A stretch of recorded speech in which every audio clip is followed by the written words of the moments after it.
December 5th, 1872. The North Atlantic. The crew of the British brigantine Dei Gratia spots a speck on the horizon, a ship drifting aimlessly between the Azores and the coast of Portugal. Captain David Morehouse peers through his telescope. He recognizes the vessel. It's the Mary Celeste, a ship that had left New York 8 days before him. But something is wrong. Her sails are slightly torn, she's yawing wildly, and there is no one at the helm. When the boarding party climbed onto the deck, they expected to find a struggle, a tragedy, or perhaps a crew fallen ill. Instead, they found nothing.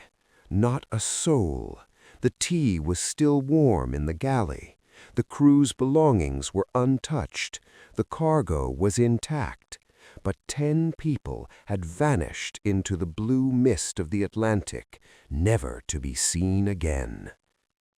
To understand the mystery, we have to look at the man in charge, Captain Benjamin Briggs.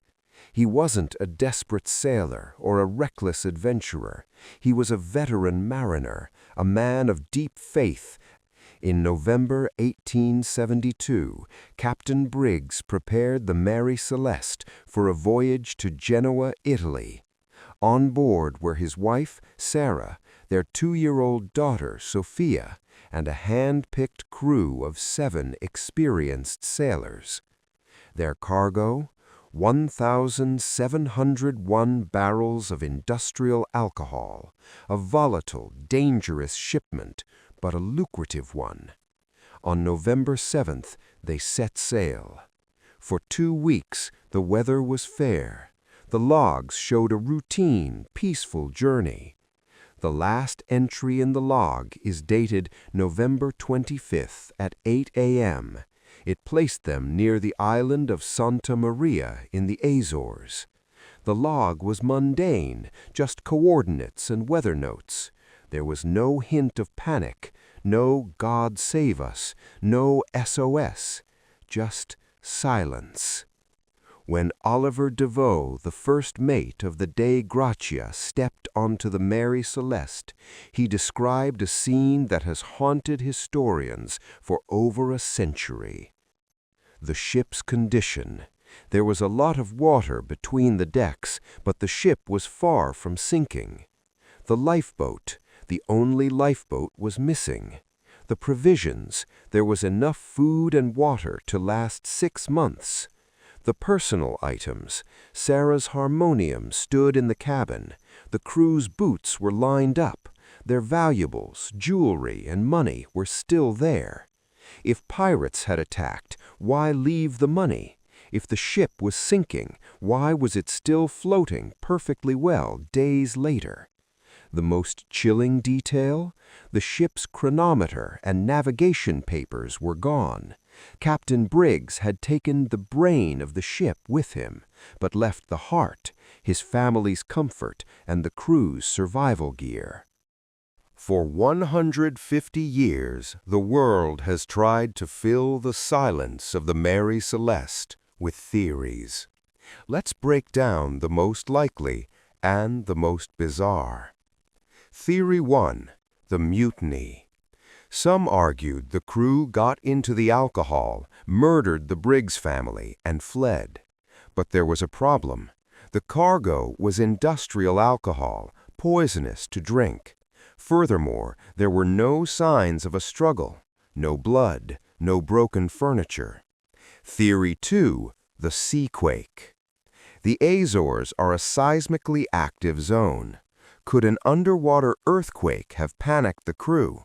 Perhaps they feared the ship was about to break apart or explode, leading them to pile into the lifeboat temporarily, only for the rope to snap, leaving them stranded in the open ocean while their ship sailed away without them. Theory 3. The alcohol vapors, the scientific favorite. This is the theory most modern investigators lean toward. 9 of the barrels had leaked. In the heat of the Atlantic, the industrial alcohol would have created intense, foul-smelling vapors.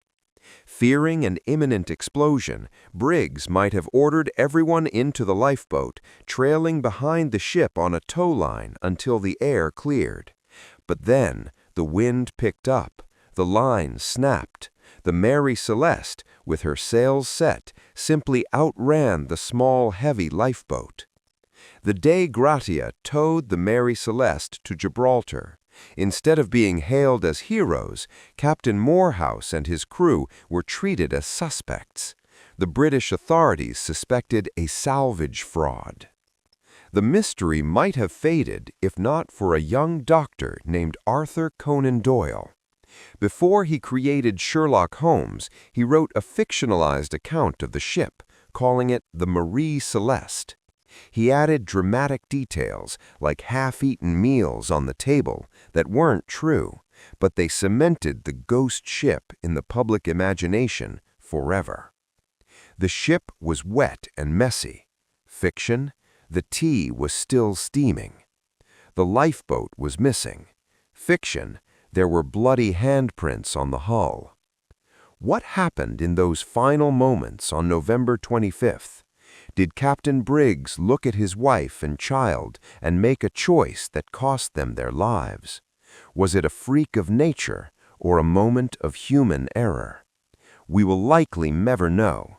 The Mary Celeste was eventually sold, cursed by her reputation, and eventually wrecked off the coast of Haiti in 1885. The ship is gone, but the ghost of her story remains. Because the ocean doesn't just take lives, it takes stories. And the Mary Celeste is the greatest story the Atlantic ever stole. If you enjoyed this deep dive into history's mysteries, hit the subscribe button and let us know in the comments, what do you think happened to the crew?